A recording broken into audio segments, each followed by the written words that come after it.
ये हम लोग का परम सौभाग्य की बात है कि हम लोग नालायक से नालायक व्यक्ति महादेव के शिष्य बनने के लायक हुए हैं। ये हम लोग का सौभाग्य की बात है दीदी।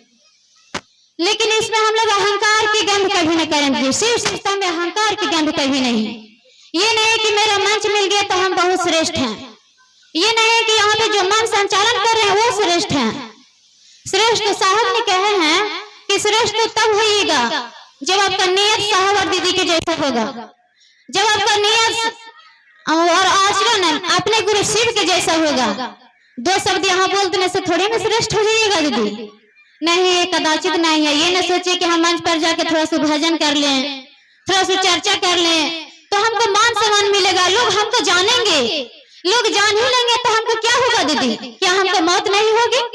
क्या हमको भूख न लगेगी? इस चक्कर में चर्चा मत करिए दीदी।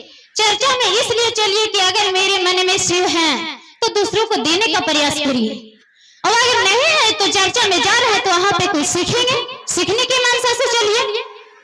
साहब ने कहा है कि आओ चलो शिव की ओर में उन्होंने लिखा है कि हम नहीं जानते हैं कि संसार का दशा और दिशा शिव के बगैर कैसा है, लेकिन मैंने अनुभूत किया है कि जिसके साथ शिव है उसका जीवन सक्षम होगा, सुहासित होगा, सुंदर होगा। अस्तु आओ चले शिव की ओर।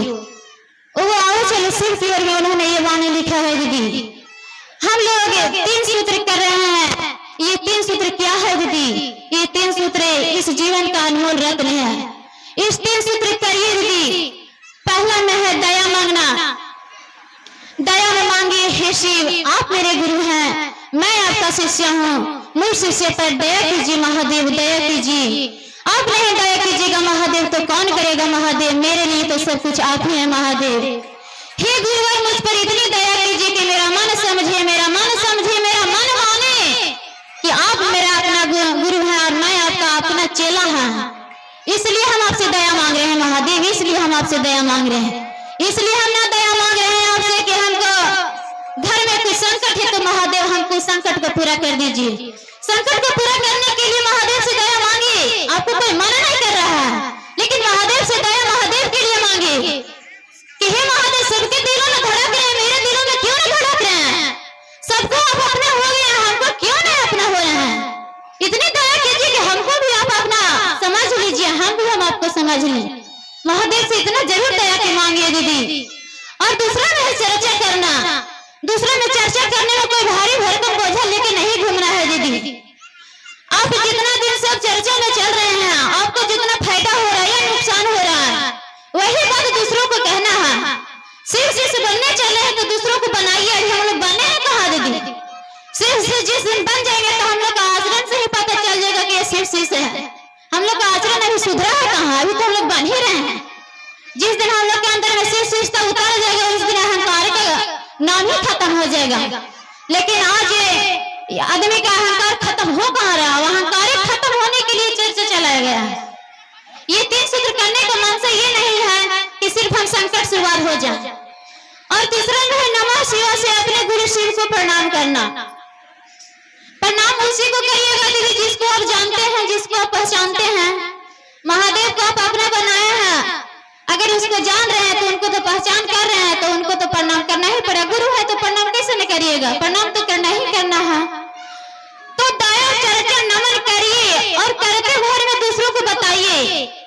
अभी कितने लोग इंतजार में खड़े हैं कि हमको कोई कहे कि आइए भगवान शिव को अपना गुरु बनाइए।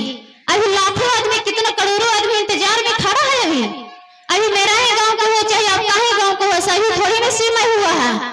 अभी हम अगर अपने घर में शिव शिष्य बने हैं, मेरा घर में भी पूरा नहीं बना है, तो घर का शिव बनाने की कोशिश कीजिए। जिस घर की अगर सास बनी हुई है तो उस घर को बहू बनाने का प्रयास करें। ये ना सास कहे कि हम तो शिव शिष्य बनले हैं तो हम अपने बहू को क्यों बनावे, हम अपने बेटी को क्यों बनावे, हम अपने बेटा को क्यों बनावे।